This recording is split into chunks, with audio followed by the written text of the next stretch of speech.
बुऱ्हाणपूर, मध्य प्रदेश. मोघलांसाठी दक्षिणेचं प्रवेशद्वार आणि औरंगजेबासाठी अतिशय प्रिय शहर. कारण याच शहरात मुमताज महल अर्थात शहाजहानच्या प्रिय पत्नीचं मृत शरीर तब्बल 6 महिने होतं.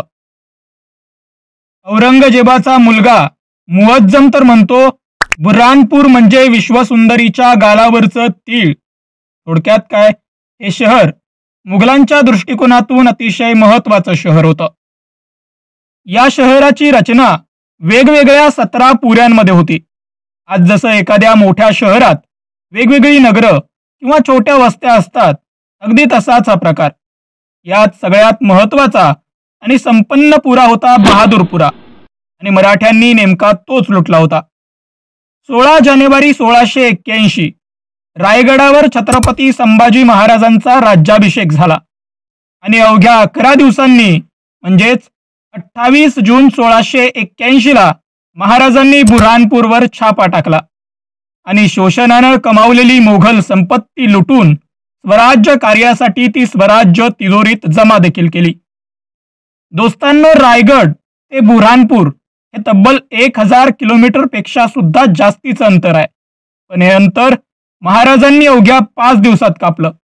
खरं तर या मोहिमेत संभाजी राजांनी खुबीनं गनिमी काव्याचा उपयोग केला आणि अफवा पसरवली की मराठे सुरत लुटण्यासाठी बाहेर पडलेत. पण प्रत्यक्षात झटका दिला तो बुऱ्हाणपुराला.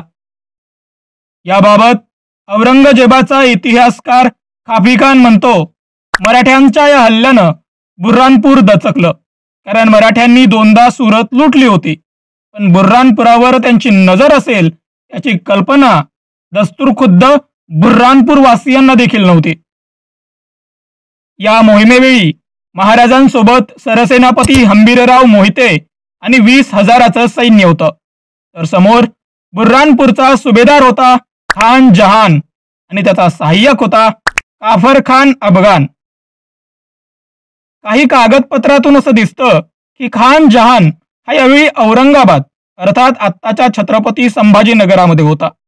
राजांनी बुऱ्हाणपुरानंतर औरंगाबाद म्हणजेच छत्रपती संभाजीनगरची देखील मोहीम केली आणि तिथलं मुघल ऐश्वर्य लुटलं.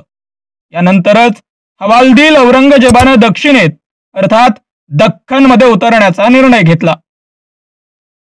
बुऱ्हाणपूर मोहिमेचा लेखाजोखा पाहायचा तर स्वराज्यात 1 करोड होणांपेक्षा सुद्धा जास्तीच्या संपत्तीची वृद्धी झाली.